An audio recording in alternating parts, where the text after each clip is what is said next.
마태복음 13장 24절부터 30절까지 말씀을 봉독해 드리도록 하겠습니다.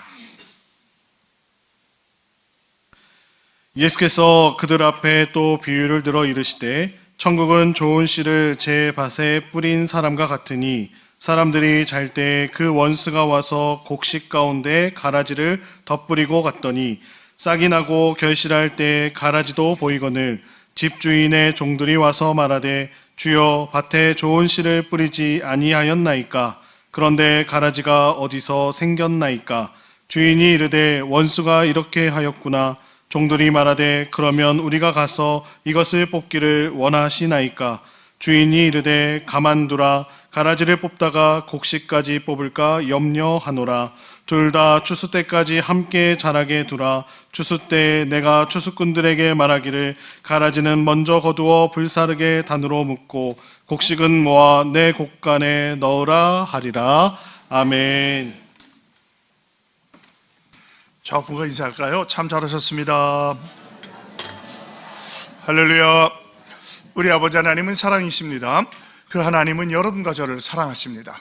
또한 그 하나님은 여러분과 저를 위한 놀라운 계획을 갖고 계십니다. 4월의 월사 기도회를 통해서 다시 한번 저와 여러분이 우리 주님의 풍성한 사랑을 체험하시고 또 우리를 향한 놀라운 계획을 발견하게 되시기를 주 예수 그리스도의 이름으로 축복합니다.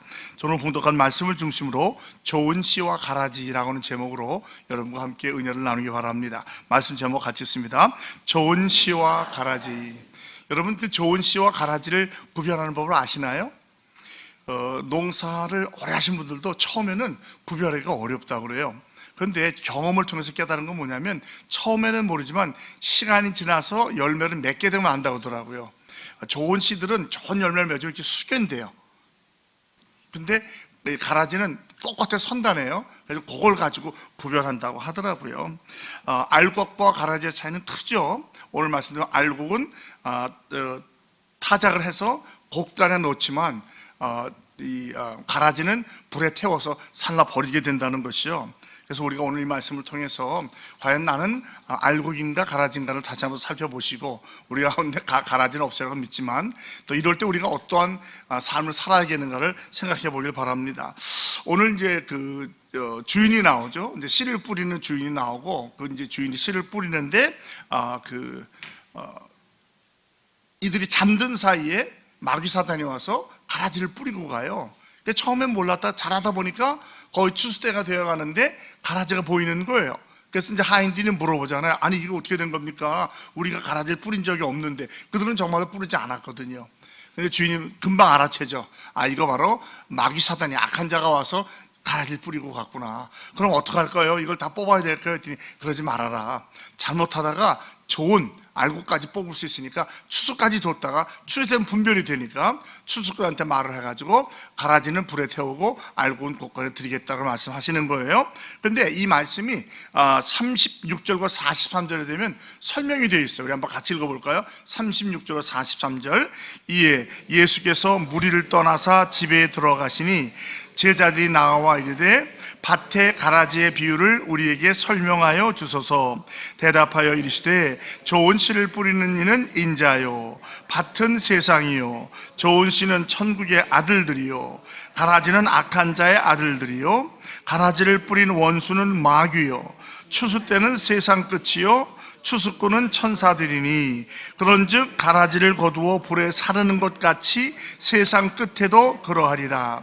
인자가 그 천사들을 보내리니 그들이 그 나라에서 모든 넘어지게 하는 것과 또 불법을 행하는 자들을 거두어내어 풀무불에 던져 넣으리니 거기서 울며 이를 갈게 되리라. 그때 의인들은 자기 아버지 나라에서 해와 같이 빛나리라. 귀 있는 자는 들으라. 아멘. 그러면서 7가지 비유를 얘기해줘요. 좋은 씨를 뿌린 사람은 주인 예수님이죠. 밭은 세상이고요, 좋은 씨는 천국의 아들들, 가라지는 악한 자의 아들들, 가라지를 심은 원수는 마귀, 추수 때라는 세상의 끝, 추수꾼은 천사들 말하는 거예요. 그러니까 우리가 쉽게 아는 것처럼 이제 마지막 때가 되면 우리가 양과 염소를 가르듯이 알곡과 가라지를 거를 때가 있는 거죠. 실제로 보면 주후 2세기경 로마에 보면요, 남의 밭에 가라지를 뿌린 사람에는 처벌하는 법이 있었대요. 이게 뭡니까? 누가 있으니까 못하게 하는 것이죠. 실제로 중동에서는 지금도 그런 얘기 한다네요. 서로 사이가 안 좋은 사람한테 내가 니네 밭에 가라지 뿌려놓을 거야 하면 굉장히 심한 욕이라고 그래요. 그러니까 주님이 하신 말씀이 만들어낸 것이 아니라 실제로 있었던 일을 중심으로 이제 예화를 들어주시는 거예요. 자, 그러면 오늘 말씀을 통해서 우리가 깨닫는 게 뭡니까? 먼저 세 가지를 깨닫고 세 가지의 기도 제목을 삼기를 바랍니다. 첫 번째가 뭡니까? 그것은 바로 이 세상에는 선과 악이 공존한다는 거예요. 우리는 잘못하면 이 세상에는, 교회 안에는, 가정에는 선만 있을 거라고 생각하는데 그렇지 않아요. 종종 그런 말 하죠. 나쁜 사람들 보면 아유, 귀신은 뭐해, 저런 놈 앉아가고. 그런 얘기 해야 안 해요? 저 어렸을 때 많이 들었거든요. 그런데 우리가 종종 교회 안에서도 그런 얘기를 해요. 아이고, 저런 악인을 왜 우리 교회 들어오게 하나, 우리 교회 어려워지는데 하나님이 처단 안 하시나. 이 갈등에 대해서는 해답이 오늘의 비유에 나와 있어요. 그것은 뭐냐면 이 세상에는 하나의 자녀뿐만 아니라 마귀 사단의 자녀도 공존, 같이 있다는 거예요. 24절로 25절에 보면 예수께서 비유를 드시죠. 천국은 좋은 씨를 제 밭에 뿌린 사람과 같으니 사람들이 잘 때에 원수가 와서 곡식 가운데 가라지를 덧뿌리고 갔다는 거예요. 그러니까 두 가지가 같이 있는 거예요. 여러분, 가라지는 세상이나 직장만이 아니에요. 가정이나 심지어는 교회 안에도 있습니다. 직분자도 목회자도 가라지와 같은 사람이 있을 수 있다는 거예요. 알곡같이 보이지만 가라지가 있을 수 있다는 거죠. 처음에는 잘 모르는 거예요. 그래서 우리가 모든 일을 할 때 이를테면 목회자를 뽑는다든지 재직을 중직을 뽑을 때 그냥 안 뽑아요. 일정 기간 그들의 신앙을 확인하고 학습도 최소 6개월의 그 신앙생활을 보고 또 그 후에 또 6개월이 최소 6개월이 지난 다음에 입교를 하고 세례를 하는 그런 것을 거치는 게 바로 이런 것이죠. 이 땅의 교회는 완벽할까요? 완벽하지 않을까요? 완벽하지 않아요. 완벽한 교회는 어디에만 있어요? 천상에만 있어요. 천상교회는 승리한 교회입니다. 완벽한 교회예요. 이 지상교회는 불완전하지만 싸우고 있는 교회예요. 교회는 마치 공사장 같아요. 우리가 좀 그런 얘기죠. 우리는 공사 중입니다. 여러분, 공사장 가면 어때요? 깨끗해요? 더러워요? 안전해요? 불안전해요? 다칠 수도 있잖아요. 그게 교회의 모습이에요. 그런데 중요한 것은 완전한 교회의 모습은 이미 하나님께서 그려놓고 계셔요. 우리가 건물을 지을 때, 세상을 지을 때도 설계도는 이미 다 완전돼 있어요. 설계도를 볼 줄 아는 사람은 벌써 그걸 통해서 그림을 보고 있는 거예요. 다만 그것을 위해서 계속 지어가고 있는 것이죠. 이 지상교회도 마찬가지예요. 하나님의 천상교회를 그려놓고 계시고 우리가 지상교회에서 그 교회를 만들어가기를 원하고 계시는 거예요. 저와 여러분, 이렇게 공사 중으로 계속해서 지어가고 있다는 사실을 기억하시기 바랍니다. 마지막 때 우리가 하늘나라에 가게 되면 완벽하고 천상교회를 만나게 될 줄로 믿습니다. 그러므로 소망을 갖고 인내하시기 바랍니다. 두 번째로 읽어볼까요? 추수 때까지 가라지를 그냥 두십시오. 여기 보면 주님이 뽑으라고 안 그래요. 왜냐하면 이 잘못 뽑으면 알곡도 뽑힌다는 거죠. 농사를 한 분은 아시겠지만 겉으로는 이게 따로따로 있는 것 같지만 이 뿌리를 내려가면 다 얽히설키 서로 물을 찾아 양분을 찾아서 얽혀져 있어요. 그래서 가라지만 뽑는 것 같지만 좋은 알곡도 뽑을 수밖에 없다는 거죠. 그래서 주님 말하기를 그대로 두어라. 추수 때까지 말이죠.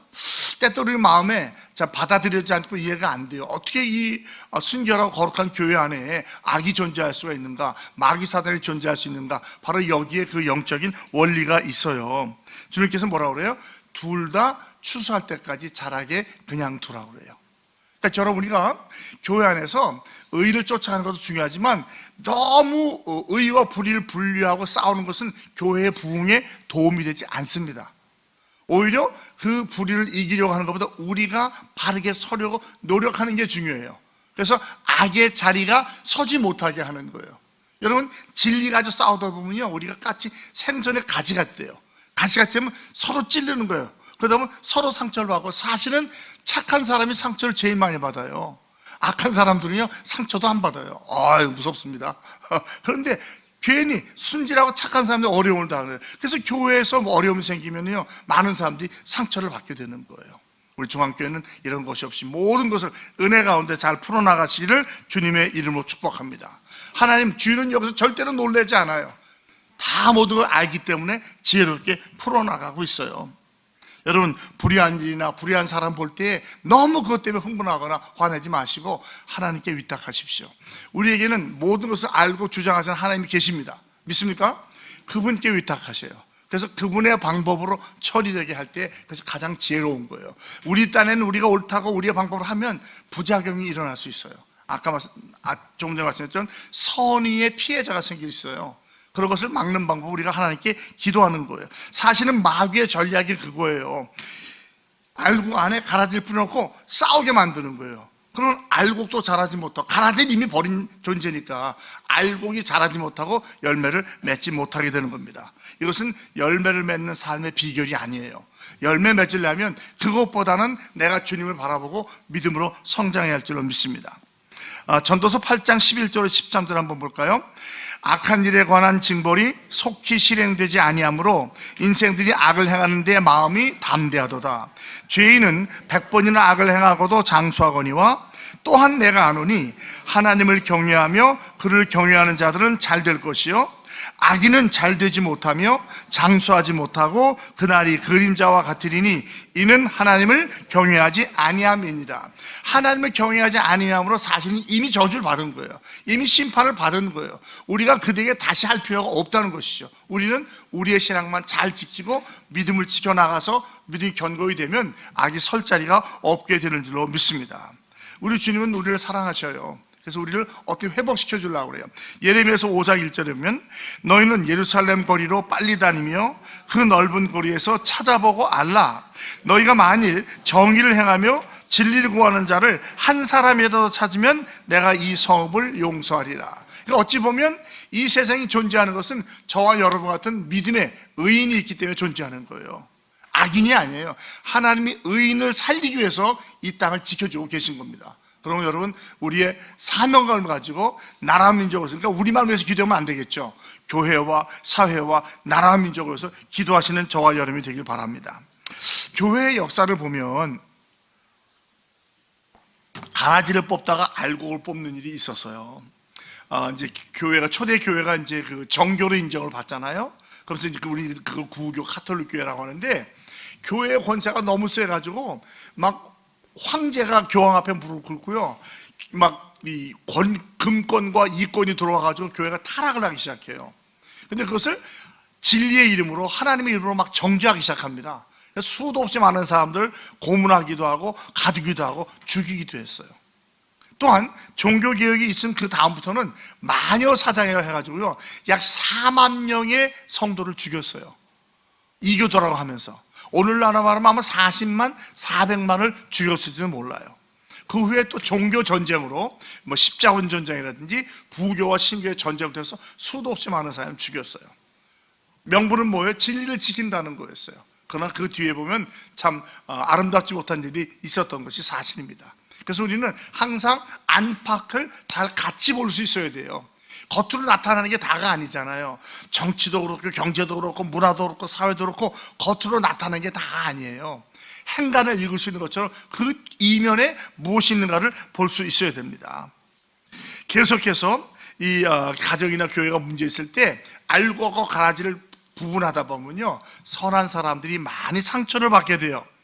그리고 교회는 상처투성이로 남게 됩니다. 그러므로 가라지 심판은 주님께 위탁하시기 바랍니다. 그리고 우리는 따라하시죠. 입을 꼭 다물고 기도만 하자. 기도하면 하나님이 풀어주시는 거예요. 하나님의 방법으로 문제를 풀어가는 저와 여러분이 되기를 축복합니다. 모세가 놀라운 말을 해요. 모세가 이제 홍해 앞에 섰을 때 어떻게 됩니까? 아픈 홍해인데 뒤에는 애국 군대가 쳐들어오고 양쪽에는 산이 있어서 빠져나갈 수 없는 거예요. 그때 모세가 이스라엘 백성한테 한 말이 출애굽기 14장 13절에 나와 있어요. 읽어볼까요? 모세가 백성에게 이르되 너희는 두려워하지 말고 가만히 서서 여호와께서 오늘 너희를 위하여 행하시는 구원을 보라. 너희가 오늘 본 애굽 사람을 영원히 다시 보지 아니하리라. 따라해주십시오. 두려워하지 말고 가만히 서서 여호와의 구원을 보라. 기도하십시오. 하나님께서 역사하십니다. 세 번째 현실은 뭡니까? 알곡과 가라지는 추수 때에 구별되는 거예요. 지금은 잘 몰라요. 그럴듯해요. 근데 마지막 가서 알고 알고가 가라지고 의인과 악인이 추수 때에 구별됩니다. 마태복음 13장 43절, 오늘 그 본문 중에 마지막이죠. 그때에 의인들은 자기 아버지 나라에서 해같이 빛나리라. 귀 있는 자는 들으라. 이 알곡과 쭉정이가 갈라질 때에 바로 그때 의인이 해같이 빛난다는 말이죠. 다니엘서 12장 3절과 일맥상통해요.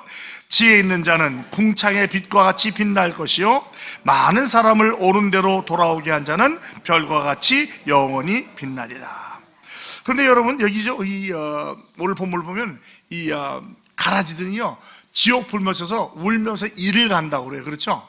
여러분, 울면서 이를 간다는 얘기는 영원히 죽어서 의식이 없다는 게 아니라 우리처럼 의식이 똑같이 있다는 거예요.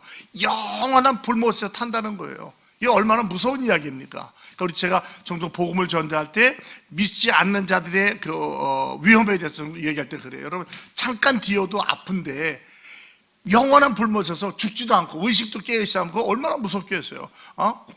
구더기도 다 죽지 않고 말이죠. 소금치듯이 하는 거기가 바로 악한 자들이 갈 곳이에요. 그래서 우리는 그들 때문에 염려하고 속태우지 말고 우리가 갈 천국을 바라보면서 믿음으로 전진하시기 바랍니다. 소돔과 고모라에 유황불을 내리니까 다 없어져 버리잖아요. 말라기서 볼까요? 말라기서 4장 1절로 2절. 만군의 여호와가 이르노라. 보라, 용광로 불같은 날이 이르리니 교만한 자와 악을 행하는 자는 다 지푸라기 같을 것이라.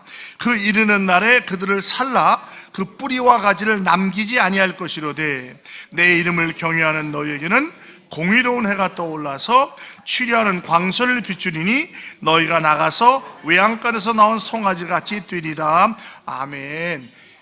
악인은 하나님께서 처리해 주시는 거예요. 우리는 우리의 믿음을 지키고 신뢰할 수 있길 바랍니다. 그러면 자, 오늘 이 말씀을 통해서 깨닫는 교훈은 무엇입니까? 첫 번째로 볼까요?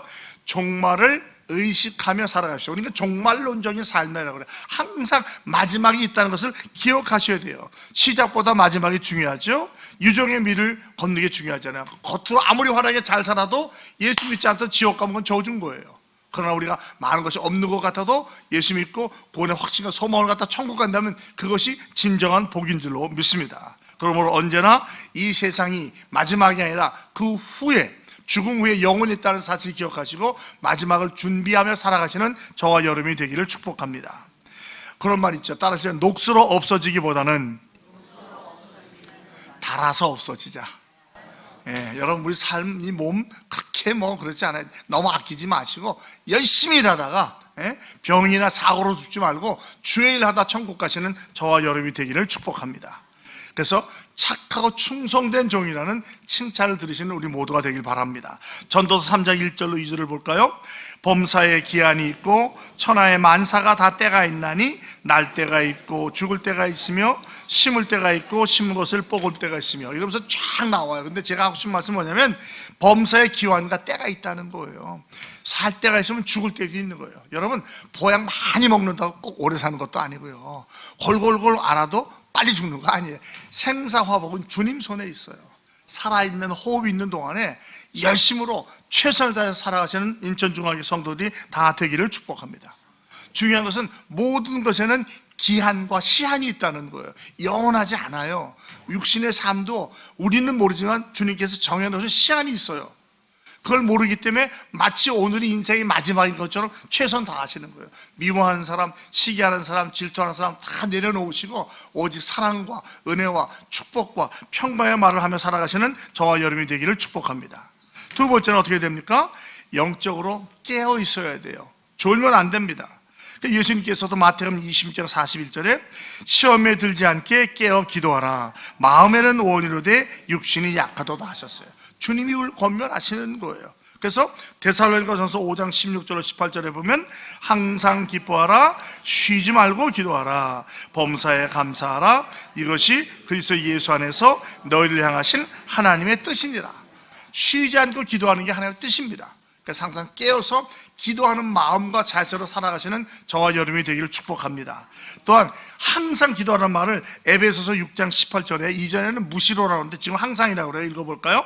모든 기도와 간구를 하되 항상 성령 안에서 기도하고 이를 위하여 깨어 구하기를 항상 힘쓰며 여러 성도를 위하여 구하라.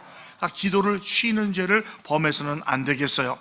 또한 로마서 12장 2절입니다. 너희는 이 세대를 본받지 말고 마음을 새롭게 함으로 변화를 받아 하나님의 선하시고 기뻐하시고 온전하신 뜻이 무엇인지를 분별하도록 하라. 기도하는 가운데 얻을 수 있는 거예요. 말씀 보는 가운데 얻을 수 있는 거예요.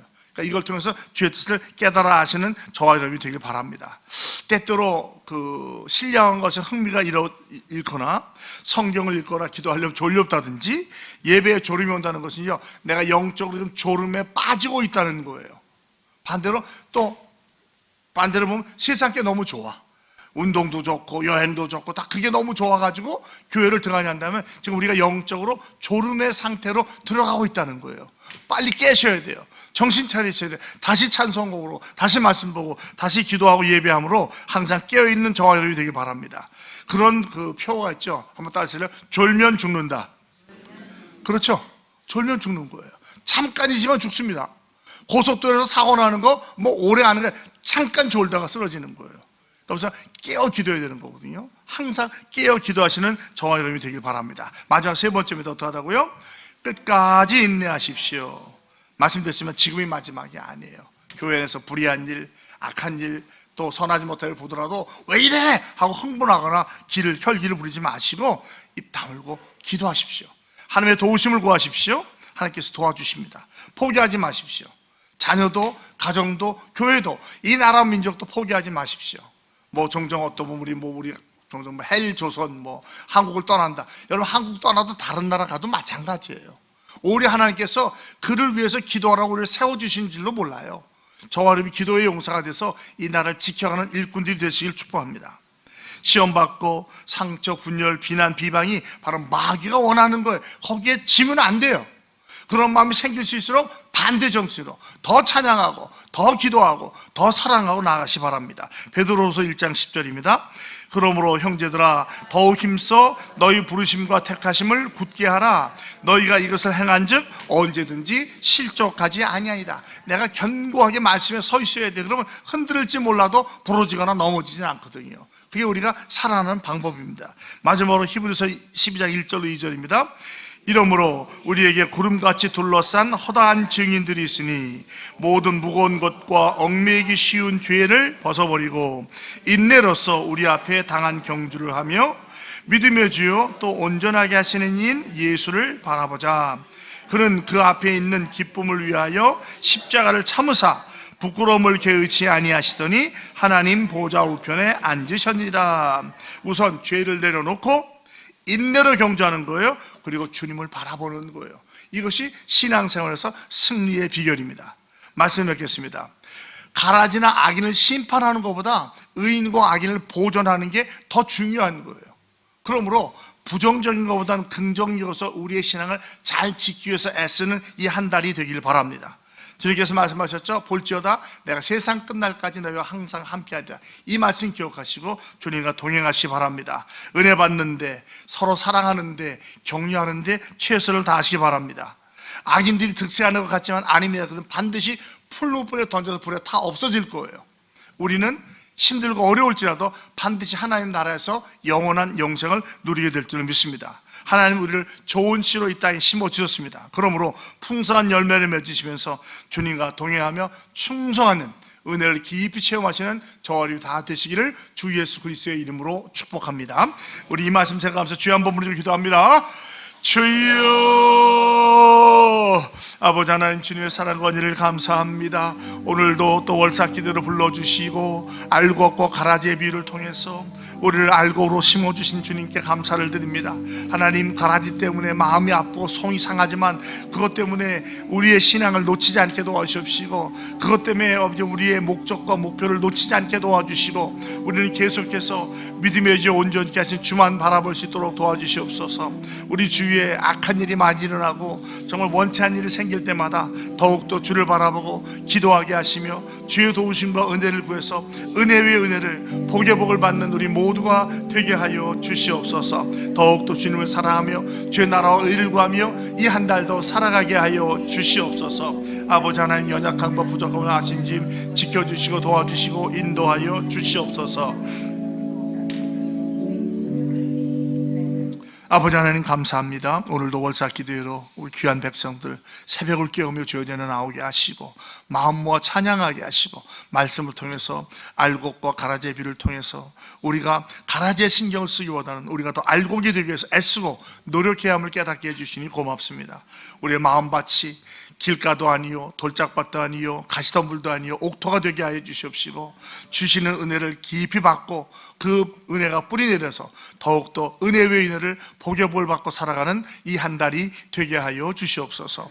오늘도 예물 드린 손길 기억해 주시고 그 마음의 소원과 기도의 제목을 일일이 들어주시고 응답하여 주시옵소서. 예수 그리스도의 이름으로 감사하며 축복하며 기도합니다.